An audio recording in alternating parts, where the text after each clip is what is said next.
Improving feed efficiency in the cattle business is the focus of a current USDA-funded research project, which involves scientists, industry partners, breed associations, and cattle producers. The grant is part of the National Program for Genetic Improvement of Feed Efficiency in Beef Cattle, a program aimed at reducing the feed resources required to produce beef.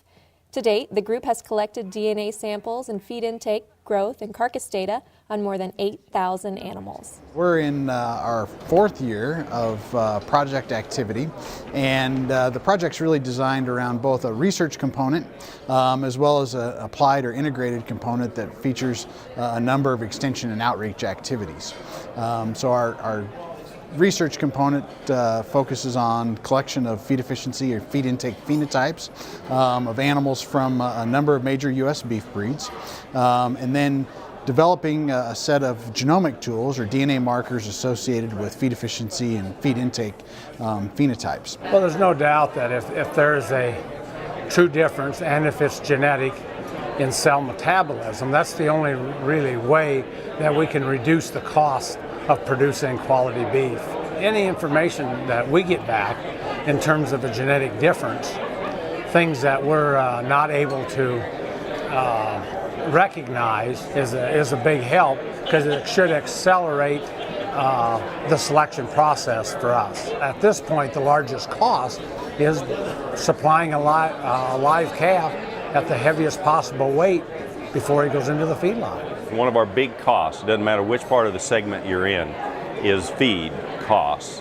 And so if as an industry we could improve our feed efficiency, say 10, 20, 25%, that'd make tremendous results from an industry perspective for the whole United States.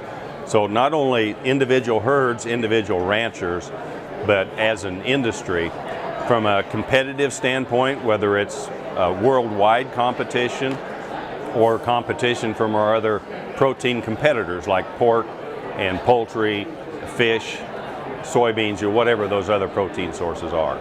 Roughly $1 billion or $1.5 billion of cost savings potentially realized just in the feeding segment of our business. We recognize that most of our research activities focused on the growing animal, which actually is a very small portion of feed intake in our system. For example, about half of the calories consumed in beef production from conception to consumption, half of that's allocated to cow maintenance costs. So there's a huge opportunity for us to learn more about feed efficiency phenotypes, underlying genetic mechanisms, and hopefully push some of this knowledge back into the cow-calf and seed stock segments from a cow maintenance standpoint as well. One of the goals behind the 5-year study is to develop practical tools such as selection indexes and DNA tests that will help cattlemen make improvements in efficiency on the ranch. Visit beefefficiency.org to learn more about the research project.